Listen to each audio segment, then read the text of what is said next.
Greetings, everyone. My name is Dr. George Nield. I'm currently serving as the chairman of the Global Spaceport Alliance. GSA was established back in 2015 with the goal of creating a network of spaceports all over the world in order to increase access to space and to facilitate continued growth of the global space economy. And we plan to do that by acknowledging and recognizing that spaceports are not just places from which rockets can be launched, but they can also serve as focal points and technology hubs where either at the spaceport or nearby, we can see testing, education and training, manufacturing, workforce development, and many other activities, including in the not too distant future, even point-to-point transportation. We're very pleased for the second year in a row to be sponsoring this special workshop series. And we do that in collaboration with Spaceport America. So let me briefly acknowledge Rani Bush for some welcoming remarks, our co-sponsor from Spaceport America. Good morning, everyone. I just wanted to say hello. It's just a wonderful series. I know this is like the second year of doing it, and I'm the business operations manager at Spaceport America. We're located in southern New Mexico, adjacent to the U.S. White Sands Missile Range. And here we do all kinds of launches. You know, we have many companies coming to our facilities to launch, but one of our premier events every year, the Spaceport America Cup. You know, I have only been working at Spaceport America for about a year and a half now, but I first volunteered for the Cup back in 2018. And so it's been quite an amazing ride, and it's wonderful to be able to be here to welcome all of you. And again, you know, we don't do this alone. We have many wonderful organizations and groups that helps, you know, sort of make this possible. So I just wanted to welcome everyone.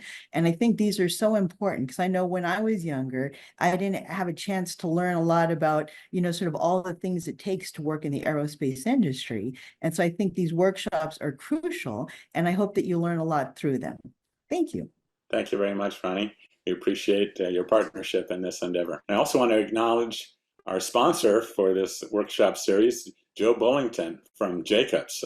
The Jacobs technology part of the company, which is particularly involved in space. Give you just a few quick things about the company. We're a large company, basically about 60,000 people. We're all over the world. We're US based. Corporate headquarters is in Dallas, Texas.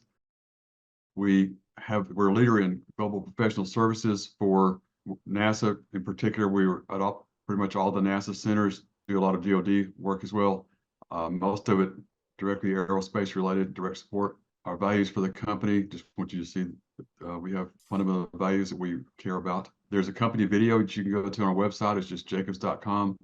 There's company video and other information. Aerospace work that we do, we have done substantial work at a number of the spaceports. Some of them, like Spaceport America, a few folks like me have done some volunteer work and other things across other NASA and DoD spaceports in particular, and some commercial spaceports. We've done a good bit of work. We didn't do all these vehicles, but we helped with most of them. Pretty much all the NASA vehicles since the shuttle on. We've been a big part of NASA's workforce as contractors to help make all these things happen. Currently working on Space Launch System, and we're also, through those contracts, we work with SpaceX, Blue Origin, Lockheed Martin, Boeing, and others to develop their vehicles. Some projects that we've done, Axiom Space Center, Houston Spaceport, we've done design work there. Kennedy Space Center, we have a major contract with about 1,500 people that support the operations and SLS integration. We've done work for the main space complex, for Amazon. So this is upcoming opportunities and things that we are either currently or have been involved with or will be involved with. Different things that George touched on, some of these, all the upcoming exciting things in space, tourism, point-to-point travel, medical developments in space that help those on Earth are a big part of what's coming up. Education and training. This is an example of neutral buoyancy facility where that's done, where we have people working. Also other lab and classroom training things that we support or provide.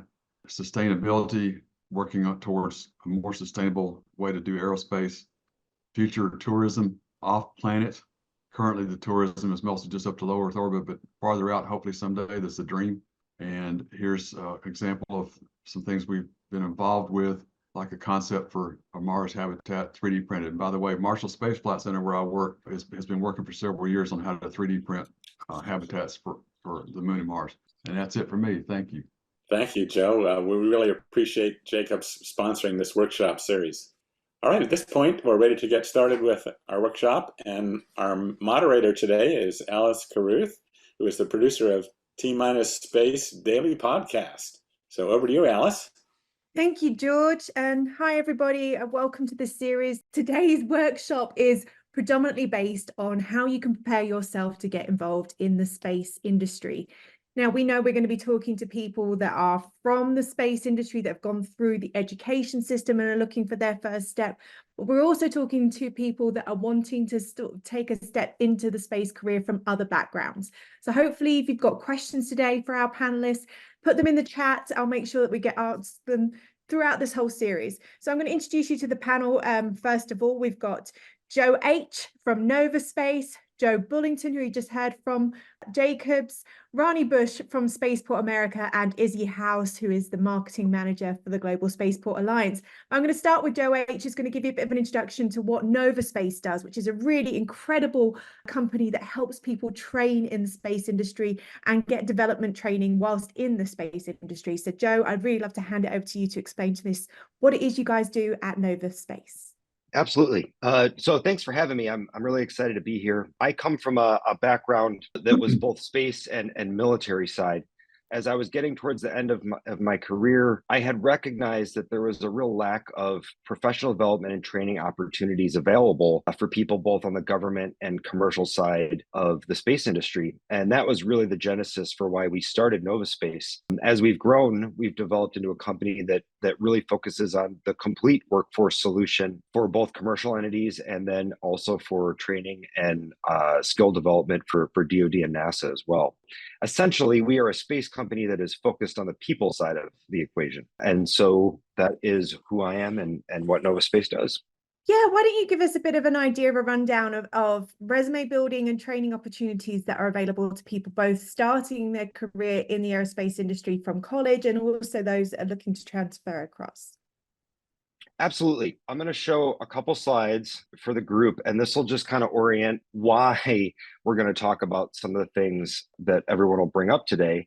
Because interestingly, the space market is one that is kind of immature as an industry compared to what you would see across the board. Now, just setting the stage for this, I'm sure many of you have seen these numbers before, but depending on which estimate or group that you prefer, we see estimates anywhere from $1 trillion by 2030 all the way up to in the $4 to $5 trillion by 2040 or 2050.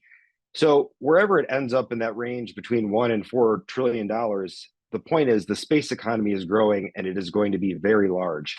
What this means, because it's growing so much, is that there needs to be a workforce to support this. One of the reasons that we see some real challenges happening is that traditionally, when space was essentially a government-dominated workforce, you had the DoD, you had the intelligence community, national systems, and you had these large primes that supported them. You had this workforce that was relatively static. You had a few people retire and a few people join it each year, but it didn't grow significantly. And then with what I think the first kind of inflection point is when SpaceX was successful with the Falcon 1. That was really the beginning of commercial space becoming a dominant or becoming close to dominant economic activity. This is where you need a significant workforce in order to go out and accomplish all the things that these companies and investors are trying to do. So as we look to scale from somewhere around a $200 billion space industry in 2008 up to the trillions or more, that orange side of workforce is absolutely going to be needed. And right now, it just doesn't exist. There's over 20,000 open job recs currently within both commercial and government space organizations just in the United States. And yet we have challenges. This might be surprising to many of you, but for STEM graduates out of US colleges that are graduating with a STEM degree, less than 25% of them go on to take a STEM career. or a STEM job as they leave college. So we're losing or not acquiring, I should say, a significant portion of the people that are getting STEM degrees because they're going to work elsewhere. And that is a huge challenge. And another big area that is a challenge is the time to gain generalist knowledge and experience. Most traditional space primes would do this through on-the-job training. And NASA, as an example, was very much known for that. The problem is, according to NASA, it takes about 5 to 7 years to give a true generalist understanding of space, not just in your niche specialty, but to understand how it all fits together, the systems engineering process, even the marketing and the communications and all the mission areas. To understand how that all fits together, you really have to have a generalist understanding. And it's taking too long. We need to speed that up so that we can get people that generalist understanding in a year or two with good professional development to speed up that whole orange curve of growth. And then finally, to a point that was made by you, Alice, is we need to expand the pie, if you will. And one of the focuses of Novaspace specifically is bringing in talent that has knowledge and skill and experience within a specific industry, and take their skill set, give them the space knowledge and understanding they need to apply their skill set into the space industry. And that is how we're going to grow that orange piece of the curve I showed there. We're going to do it by bringing people in from outside industries that have a wealth of experience that they can bring and apply and help these space companies. I'll use the auto industry as an example. A wide range of skilled tradespeople, welders and electrical, HVAC, even seamstresses, believe it or not, are needed by the space industry. And so you can take those skilled trades. These are people that are experts in their trade. We'll teach them the space skills they need to understand what's unique and different about working in the space environment and the requirements for that. And now they can apply all that skill and experience they have to strengthen the space industry. And bringing people in from these outside industries and giving them pathways in is how we believe we're going to scale appropriately to support things. Those are my slides to kind of set the stage for why we're going to talk about a number of the things that we cover here. Okay, sorry, I didn't mean to jump over you, but that gave really good context of the idea of what the space industry is looking for. And a lot of those transferable skills kind of can still be used even if you do have a STEM background. You might find that you're very good at communications, and there's a lot of positions available for that. It might be that you're project management based, which is also another really great skill base, but have come from a science background. So there are definitely opportunities there and skills that are transferable. And one of the things that I think a lot of people need to be prepared for when they start to look into the space industry is networking. I think that's really key. It's certainly something that's come from my background. I didn't study a STEM degree, but ended up in STEM communication. So I think that's a really key area that I think a lot of people need to think about. And I know Izzy has got a lot of experience of that when she came through the ranks, again, transferring her skills over from marketing into the space industry. So Izzy, I think you're going to talk a little bit about networking and preparing yourself online to make sure that you are in the best position to be able to get yourself available to roles that are available in the space industry. So Izzy House, I'd love for you to talk through a little bit about making sure that your social media is in line for getting careers in space. Absolutely. Okay, let me start off with saying social media is extremely important in this day and time. And social media is very important to building your identity of who you are and how the professional workforce will see you. One of the things is that you work hard during school and you work hard during college, and you get out, you have gone from a pool of 1 million to a pool of 50,000, but that's still 50,000 people that you have to differentiate yourself with, make sure that you're selected. So I have 2 books here listed that were very key in my journey. One of them is called Backable, and it talks about how to differentiate yourself. And then the other one is Known, and that's how to develop your reputation as who you are and who you're going to be. One of the things about social identity is that you have to develop some trust signals when you're developing your platform, and you want to make sure that you're giving the right messages to your potential employers. You also want to develop a professional authenticity. To do this, you want to determine who you want to be and then do those things to become that person. You're not becoming a fake version. You are becoming the person you want to be. It's very important that you be authentic, because people can sniff out a lie from a mile away, and you don't want that to be the reason why your application or your opportunity was canceled, is because somebody didn't trust something they were hearing from you. So you also want to demonstrate the side of you that will make employers want to spend time with you, because in most jobs, especially, some of these aerospace jobs, you'll be spending 8 to 10 hours a day with your team. They want to make sure that they are picking the right person that will add to that team and not create drama and not create problems. You do not want to give them any reason whatsoever to disqualify your application. They are getting hundreds in. Many of the applications may look like yours. You may be top of your class. Well, there's 20 others that are top of their class. So they're going to look for any reason to take that application off the stack. Don't give them one. So one of the things you want to do is clean up your channels. Your employers are going to look. Once you make it to a certain level of consideration, they're going to look at your channels. They're going to ask for them, and then they're going to kind of scrub through them. And if all they see are partiers or, people that are being unprofessional in their posts, maybe some conversations were really inappropriate, that's the reason they need to take you off that stack. So make sure that your platforms that you have a history on, are clean and that put your best face forward. You may think you have the freedom of speech, but they have the freedom of taking you off that stack. Keep that in mind. And also, one of the things you want to do is create a LinkedIn profile and use it regularly. This is the social platform where a lot of professionals find people, and this is where they look at you, and this is where space actually has the conversation, because it is a platform that you can't be Top Gun 57 and say whatever you want to say. This is a platform where they can go to your profile and they can see exactly who you are. They can get a lot of information from you. So there's less chances of people acting inappropriately here.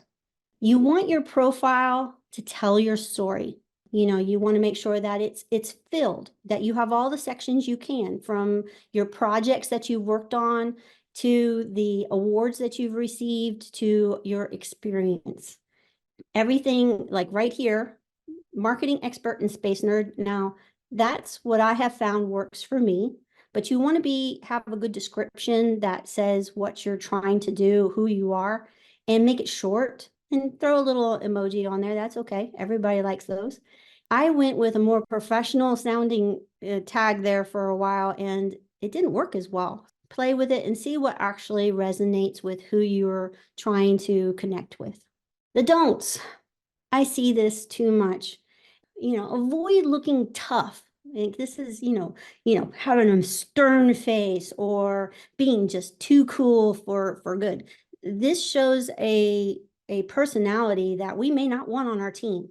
We don't want drama on our team. If you are so involved in looking cool, then you're not really focusing on the team, you're focusing on yourself. So that gives a really a signal to whoever it is that is looking at you to hire that you may not be a good fit. Avoid looking fake. A lot of profiles right now, they've done things to their face so that they don't look as real. And, maybe they're self-conscious about the fact that they have a fuller face. This conveys a lack of confidence and it signals dishonesty. And you never want to be dishonest. Don't lie. Don't try to be sneaky. And avoid looking provocative. This can convey a potential for drama in the workplace. Those are some don'ts.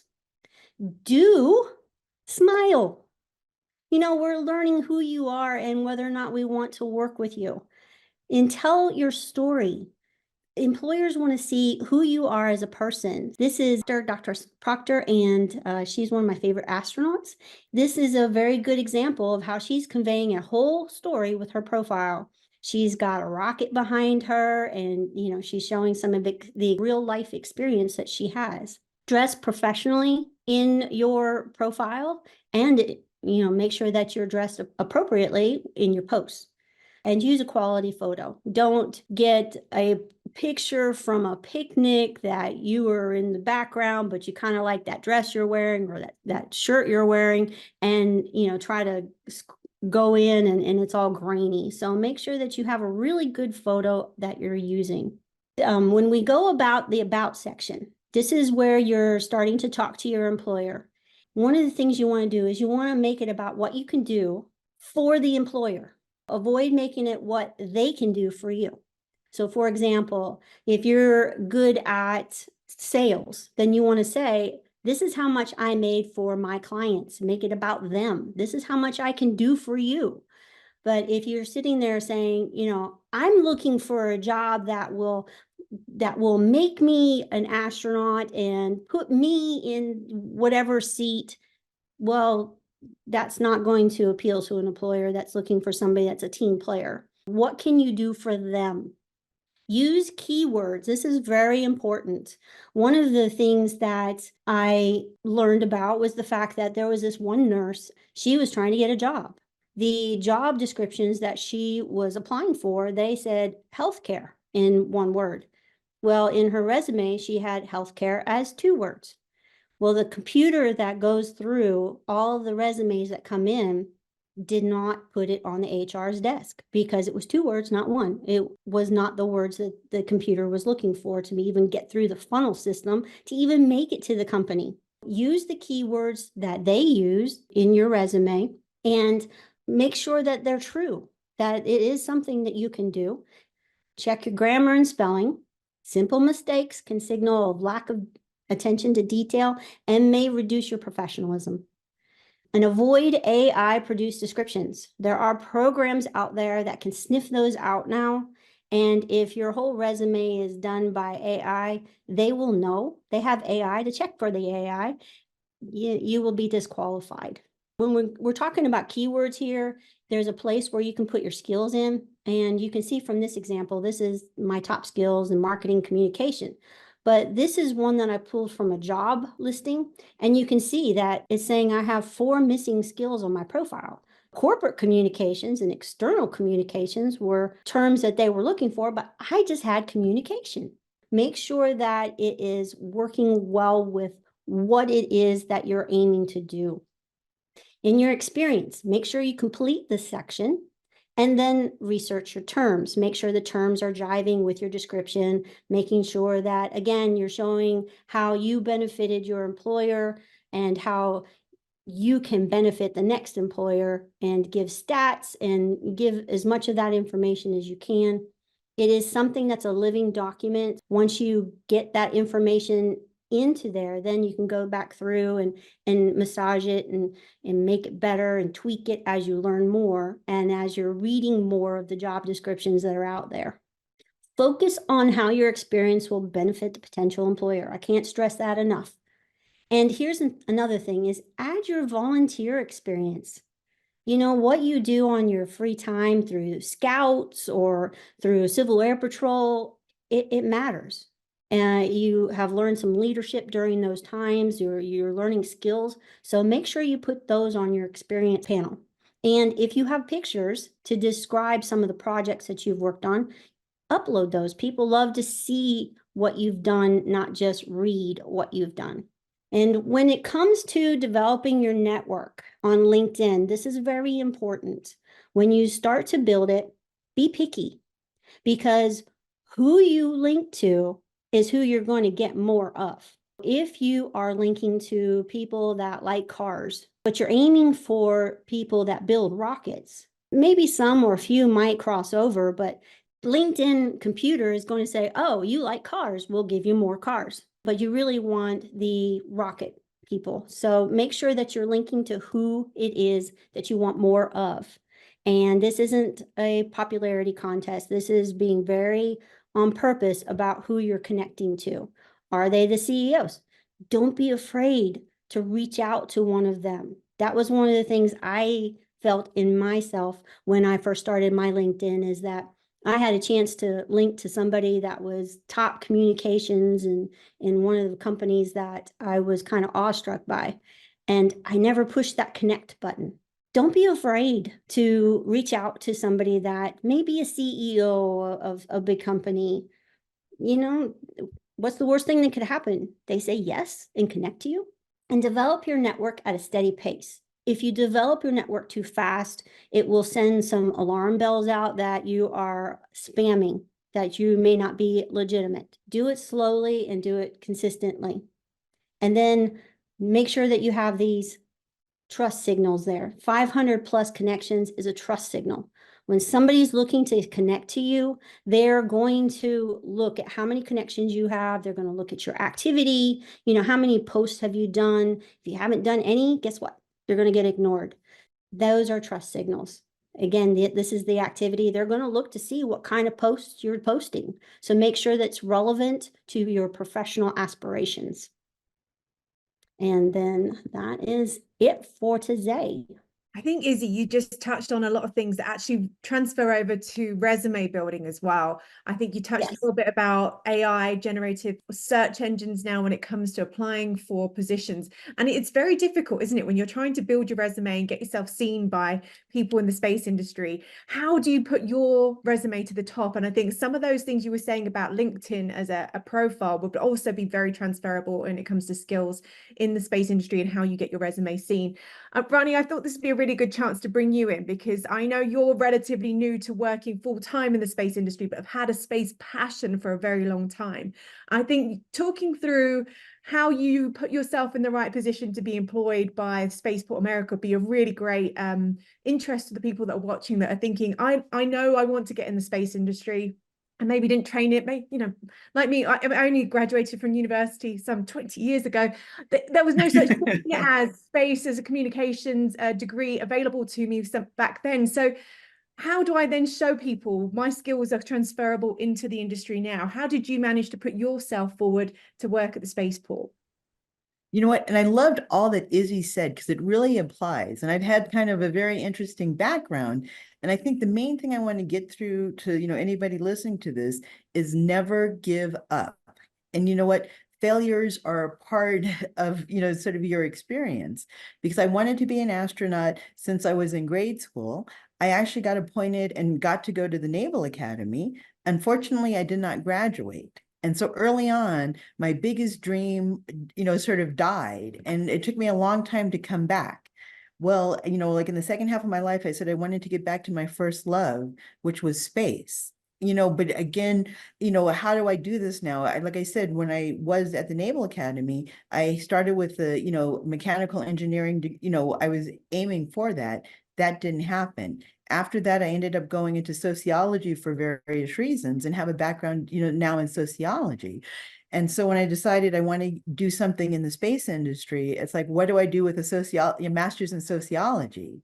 And you know what? The one thing I do know is people. And so the thing I really had to do was learn how to network, because again, I think that that's what really gets you in touch with people. And, you know, and start where you are. It doesn't matter. Find something that you love, your passion will come through. For me, it was a group here in New Mexico called New Space Nexus. I started attending their monthly meetings, and it was very scary. But at the same time, it started to help me to connect to people. And that led to me, you know, sort of knowing different people. And when the right opportunity came up, I was able to apply for it. And so again, I just wanted to share that the most important thing is that, you know, sometimes you hit dead ends, sometimes things don't work out, but I didn't stop. I, you know, sort of continued to move forward. You know, I know like when I moved to New Mexico, you know, I was looking for different jobs, but especially in the space industry, I got rejected a lot. But again, I think it's really important, those networks that you get. And again, like I was saying, I had started with this one group, New Space Nexus, but with that, I got involved with, I started to volunteer with the Las Cruces Space Festival. And again, that put me with people who also have that same passion. And it helped me sort of, when the opportunity came up, then I could go ahead and apply. But again, I loved everything that Izzy said because it's so true. How do you present yourself out there? A lot of times when you're applying for these jobs, what does your resume look like? You do want to make sure that it does look professional, that there are no mistakes. With my job at the spaceport, I help with recruitment of all our employees. And so I look at a lot of resumes, and I have to admit, sometimes I'm amazed at, sort of the quality or the lack of quality with resumes. And so again, as you want to go out, you want to put your best foot forward. And so you want your resume to look both professional as well as you want it to be, clean, and you want to make sure that there's no grammatical errors.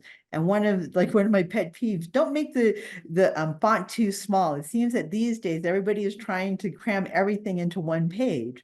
And it used to be that resumes were supposed to just be one page, but they use tiny fonts. And so the most important thing is you want it to look good. If you do have to go to second page, that's preferable to using tiny font. But again, you want to put sort of your best qualities up front because, like I said, I go through a lot of resumes and I'm looking what's at top, what I see you sort of on the front. And so you want to present yourself well there. But again, as you're developing where you want to go and, the different companies that you want to work with, network, volunteer, put yourself out there, and your dreams will come true. Because again, when I ended up leaving the academy and all my dreams got dashed early on in my life, I can't believe now that I'm actually working in the aerospace industry at Spaceport America. So if I can do it, any of you can do it. I love that positivity, Rani. And I think you touched on some really great things there. Volunteering is key. I think if you are looking to transfer yourself into a new career, and it goes across not just space industry but any kind of career, getting yourself out there, meeting people that work in the industry is absolutely key to be putting yourself forward. And this brings me to a really good opportunity to bring back Joe Bullington to this conversation, because I got into the aerospace industry because of Joe. I volunteered for the Las Cruces Space Festival back in 2018, and Joe championed me and has been a great mentor. Joe, do you want to talk a little bit about what it is to be a mentor in this industry and how people can reach out to find the right group around them to help support their career as they start their career in the space industry? Sure. And I'll say that, Alice, I consider you essentially one of the founding members of Las Cruces Space Festival. And I'll say that, hearing Rani say what she did about the Space Festival and New Space Nexus, that I'm also a founding member of, that led her to her job. That's, that really warms my heart. I know you all understand that, because that's exactly what we were trying to do with that event, the Space Festival, was to get people a path to find out more about space and get into the industry. Some other thoughts about mentoring. I think the main thing is to just focus on finding mentors, and it can be lots of different people. There's big mentoring opportunities and small ones. I was fortunate that when I was growing up, my father was a professor of engineering, and I knew I wanted to get an engineering degree, and I did. So he was certainly a help. But I looked around for part-time jobs when I was going to high school, and volunteer opportunities and other things to do that. And these days, there's so much of that around. There's so many more things going on, like in your school. I know a number of you on this call are probably part of a rocketry team or something similar. And if you are, that's great. That's a perfect way to get mentorship from, the faculty advisor that are working with the team. And they usually have industry advisors come in as well. And you also can learn from, as you go through the years of doing it, you can learn from some of the older students that have recently gone through what you've gone through. So those are some natural ways. If you're near a university, there's lots of events and opportunities at the universities. When you become a university student, or if you are a university student, a great opportunity is to join professional societies, the student chapters. So in particular, AIAA, American Institute of Aeronautics and Astronautics, that's one of the best you can get into for the space industry. There's others. Any of the professional societies can help. IEEE for engineers, ASME for mechanical engineers, and so forth. Look for those opportunities. Do a Google search for events in your area that are space related, because if you live in or near pretty much any major city in the U.S., there's probably space related opportunities going on, anything from astronomy type of things to actual space related events. There's a lot more of them these days. As you network, look around and see who you can spend some time with. Some of your mentoring will come in 5-minute segments when you get to have a conversation at an event or someplace with somebody. Some of them hopefully will be much longer, like I mentioned with if you're working on a project team or something, you get a lot more. I want to also endorse everything that Izzy said about how to do your resumes and your applications and so forth. I'm a hiring manager. I've hired over the years probably several hundred engineers, and still doing that.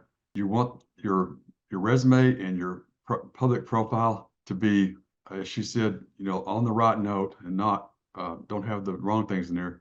And also anything you can do to set yourself aside.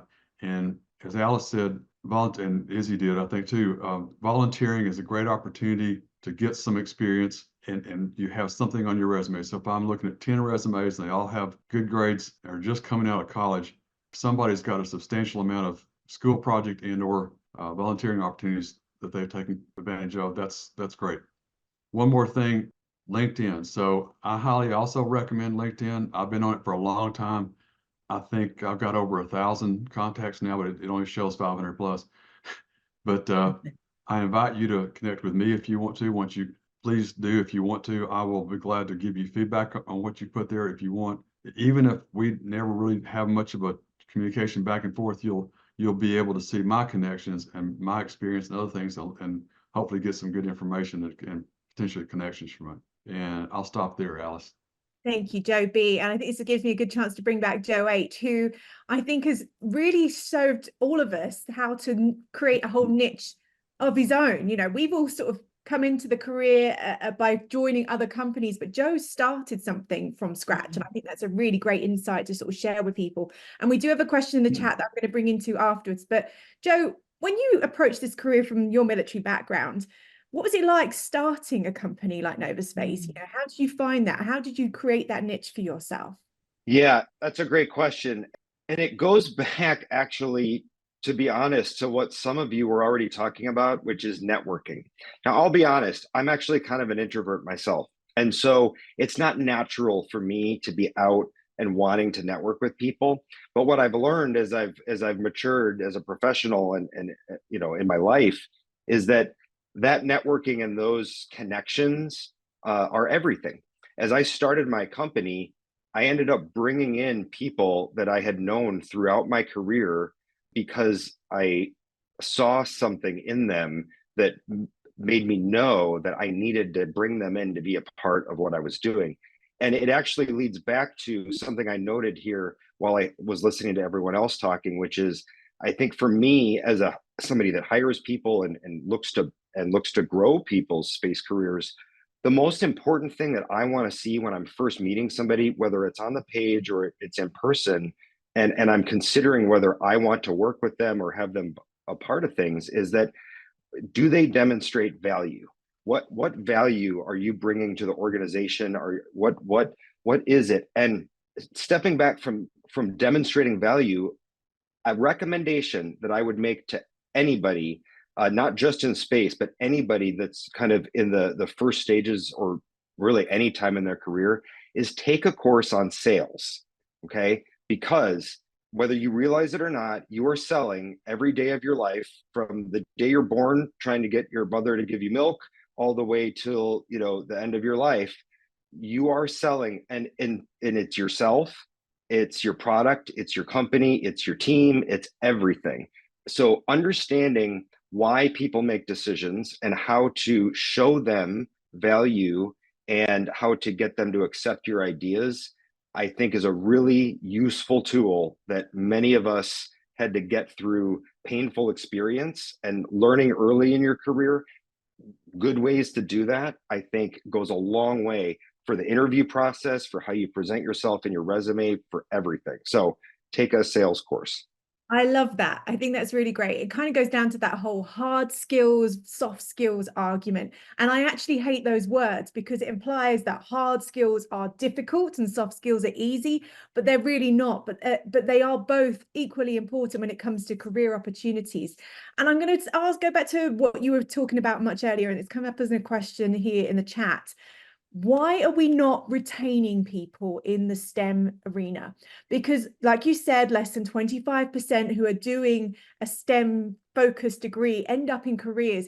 But I do find we're starting to see an uptick in getting people in, but keeping them is a real problem. What are you finding? Because I know you are really in the thick of the space industry. What is your insight into that? Is there any research that kind of backs it? There is some research, and there's also some observations I'll give, and it's a really interesting, challenging problem. I think part of it goes to what I was kind of showing there, is that as space is becoming a real commercial focused industry, the way these companies run is changing. Obviously, if your focus is supporting, the government, the DoD, the intelligence community, NOAA, things like that, it's these large fixed contracts often, and it's not the way a commercial industry has to be very focused on revenue and profit and turnover and all these things. And the stresses are different, and especially in small and medium space companies, until they grow to that larger peak. One of the things we see that I have seen is that there's a little bit of a gap between the way Gen X and boomer generations. We've got 4 generations in the workforce right now, and that's part of the problem, is that the way the Gen X and the boomers approach their expectations tend to align a little more closely, and the Gen Zs and millennials align a little more closely. The problem is a lot of the leadership and the way these companies were set up was more in the Gen X and boomer style, if you will, for how what expectations are. I'll use professional development as an example. Classically, professional development has largely been on the individual. And now some industries, as they grow, they start building that in and including that. And that's something the space industry needs to start doing by standardizing things, developing certifications, and that really helps with pathways to get people in. But it hasn't done that yet. And space companies, I'll tell you right now, they tend to not spend much time focused on investing in the individual and their growth. And that's something that millennials and Gen Zs are seeking in places that they want to work. So they're going to go to other tech companies where they see those very defined pathways to success.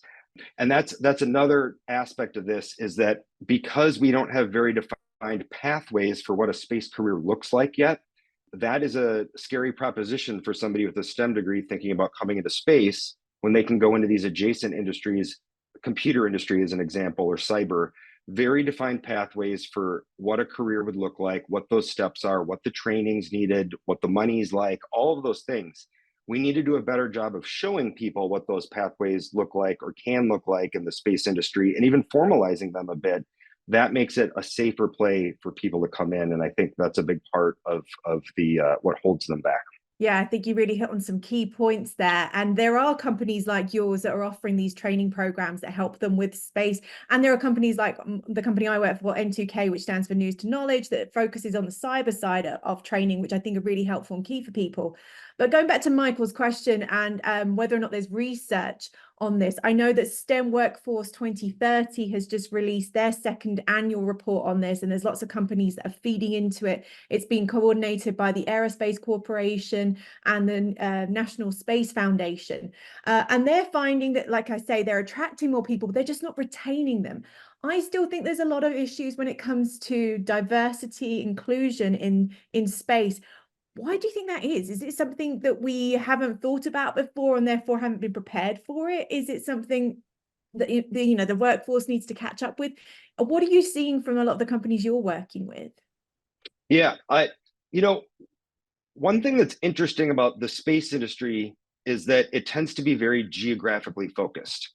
And so I'm from Minnesota. In fact, I'm in Minnesota right now, visiting my family. And so I grew up here. There's no space stuff around here other than maybe the Northern Lights, lucky day, right? And good skies. So I was an astronomy person, but not a rocket person or a space vehicle person. one thing that we have been studying is that we see a lot of kind of family business type thing being space, if you will. So people that grow up on the Space Coast in Florida, in Houston, in Southern California, in Denver, Colorado, in these traditional space hubs, that's where we tend to see more of the people go into those space careers. The network already exists. It's maybe even family a bit, and they experience it on a day-to-day basis, seeing these things launch and take off and thinking about it. So one of the areas that I think we can do better in to help with being more inclusive and bringing in people from more diverse backgrounds is by really doing outreach with programs. Not only just inspirational, but actually educational and training opportunities in regions that are not traditional space regions and urban centers. I think that would really do a lot to help to both inspire and develop the skill sets that could then be successful. I love that. I think there's a really good opportunity for us to then bring back Izzy into this, who I know has been working really hard at getting a spaceport developed in Kentucky, which is, again, that area that isn't traditionally a space area, to try and bring that in. Izzy, how are you finding doing that? Because you've come from, again, a non-traditional space background. I know you worked at the Department of Transportation, but you've transferred your skills over. How are you building up this community in your area? Where do people start for that? Well, first of all, I do a Space for Kentucky roundtable that is based on creating an education, because a lot of people are disconnected with how their lives are intertwined with space. And I try to make it relevant to whoever I'm talking to, so you don't get that glazed over look. For example, I start off saying, you have space in your pocket. Your phone is all about space. When you check your weather, that's coming from satellites. When you make a phone call, that's going up to a satellite. Our presentation right now that we're doing is all satellite driven. Even your banking, your health, all that is coming from space. And so space is a part of everything we do. And that is one of the main things that I try to put across, is that it is accessible. It is something understandable. It's not something complicated. And it's not something that, because you're in Eastern Kentucky, you shouldn't care about. So, it affects all of us, and we live with it every day. So I make it relevant. I like that. Relevance is always very important and key when it comes to the way you communicate with people, and such a great thing for us to be focused on. And I have to say, we've got a panel here of 4 people and 2 of them are women. So it's really nice to actually have representation, which isn't actually very representative of the industry. But I do think it's something we're going to see a bit of a shift and a change with. So I'm going to bring Rani back in and talk a little bit about what it's been like to be a woman coming into this very traditional male industry. How are you finding it? Are you thinking that they're doing better when it comes to bringing more women in, more representation into the industry? That's a loaded question. It is, but I knew you could take it really well, because you and I have known each other for a long time, and we know that it's a problem, and we acknowledge it. And the only way you can move forward is by acknowledging the elephant in the room. Wouldn't you agree? Absolutely. But, and like I said, and what was interesting, like going to the Naval Academy in the 5th class of women, it was tough back then, and in some ways there are now, but I think that there are more openings. And what I also love is a lot of my coworkers are accepting me, even though, there's still, sort of the diversity isn't there the way that they need to be. But I do feel, sort of that overall that people are more welcoming, because I think sort of what's been nice in the industry is to see the need for that diversity. But I do have to admit that, you do have to be assertive and stand up for yourself.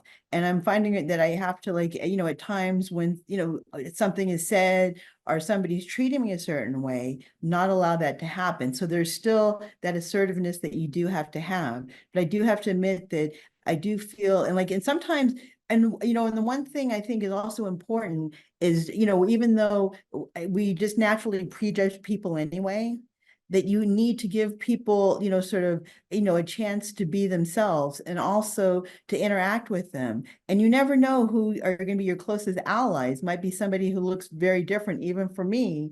And I need to not, sort of keep a chip on my shoulder about that and work with those people. So again, I do see a change. A lot more needs to happen, but I do see at least a little bit. Absolutely. And I did throw that one out there. I know it's a really difficult one for us to talk about, but I started my career in space in sort of my second wind. I'd already gone off and had children. I'd taken a bit of a career break. My background was in broadcasting and came into space, in my 30s, which is kind of, second wind of career. And like you found that there weren't that many women in the industry and had to lean into it. I was British in America and just thought, you know what, if you're going to know me as the random British lady, I'm just going to become the random British lady that stands up and says the things that people are thinking. So, I like the fact that you're talking about leaning into it and saying, hey, look, let's acknowledge this and let's make it better, because there's no point sort of ignoring the situation and then hoping it goes away. And if I could add one more thing, I was also going to say what I also love now, because again, I used to feel like I have to fit into that sort of, male, white male culture. But what I love now is that women come as themselves. They come, they like pink, they don't have to, fit into the mold. We're breaking the mold and saying, like me as I am. I like dresses, so what? I like, sort of makeup, so what? And I love to see that people can be more themselves. And I think it's really important is to not hide yourself and bring all of yourself in, sort of into it. Absolutely. And there are some really great role models out there, influencers in the space industry that I'd recommend you go and look at. And there's also some really good industry groups like Women in Aerospace that are really trying to make the change. And I do want to add that diversity, inclusion, and equality is so important when it comes to space, because for us to be able to create this future off-planet realization is we have to take all of humanity with us. And I think that's a really key thing to be able to talk about. Now, I want to kind of go back to the whole conversation of starting careers in space, how people can get out there, because I think that's really key to what this whole panel is about. And I'm going to go back to bringing in Joe Bullington again and talk about the Las Cruces Space Festival, but also the Spaceport America Cup that's coming up. Events like this and how people can get involved. Now, if you were talking to one of the students that are coming out to this, and they're students of all different ages, so I really do not like to call them kids, although that is always my default because I'm so much older than most of them. What can they do when they come to this competition from anywhere in the world to stand out at this competition? What can they do to put themselves at the front of the pack? Because there's 1,500 or so students that are going to be coming to New Mexico from all over the world. Some of them can't even work here in the US, but they need to be prepared for the possibility of something happening. What would you recommend for these students coming to a competition like that? So I think, first of all, it should seem obvious, but is to take advantage of the opportunity and reach out to the people like me and Alice and Rani and others that are there, because so many are there, but they just kind of walk around oblivious to the fact that all these opportunities are standing right in front of them. So, walk up to somebody and talk to them. That's the reason we're there, is to interact with the students and help them. So just, have a little confidence and just go up and talk to us. We'll be glad to talk to you. And you can, again, through 5 and 10-minute encounters, you can often make good connections, find out key information that will help you go to the next step, and learn a lot in a short period of time. And you can, make a connection where you can have an ongoing conversation. Like, I'm offering LinkedIn. By the way, I'll mention a lot of us have put our LinkedIn information there. And if all of you look, you can do a save of the chat. I suggest you do that because there's a lot of good information and LinkedIn connections in the chat. But yeah, I think mostly just be looking for it. Just like all the other opportunities, look around, be aware, look for the chances to do these things. So I was going to put that question to everybody, but we're coming up on time. But I will encourage everybody to connect with the panelists, to connect with the Global Spaceport Alliance, because even if you're an international student coming to a competition here in the US, or you're back in your home country and you're looking to figure out ways to get in, connecting with your local spaceport is absolutely key. As George mentioned at the start of this whole conversation, spaceports aren't just a launch facility, they are creating hubs of economic development in your areas. So please reach out to the Global Spaceport Alliance, tell them where you are, and they will put you in contact with your local spaceport so you have an opportunity to start building those conversations, making your connections in the network, and getting somewhere in this industry. And I encourage you all to connect connect with all of us, because networking is absolutely key. All of us got roles in the industry by networking with the right people, by turning up at the right events, and by putting ourselves out there. And it is difficult. I mean, I'm not naturally the sort of person that runs up to people and chats. I've had to kind of overcome that over my years. So we are here to support you and help you figure all of that out as you go forward. And I'm going to pass this back to Dr. George Nield now, who's going to close out this conversation. And I encourage you all to go and check out the Global Spaceport Alliance website. Thank you, Alice. What a fantastic discussion this was. I also want to thank Rani and Joe B and Joe H for excellent presentations, and all of those who participated in this event today for the great questions. Feel free to connect with us afterwards, and we look forward to supporting you both in the Spaceport America Cup and as you begin your careers, hopefully in aerospace. Thanks so much for all of you for participating today. Don't forget, we have our next workshop on Saturday, June the 1st, and the topic will be connecting students to spaceports and connecting spaceports to students. And both today's event and all of the other workshops will be recorded and available later on from the Global Spaceport Alliance website. Thanks a lot. We'll see you next time.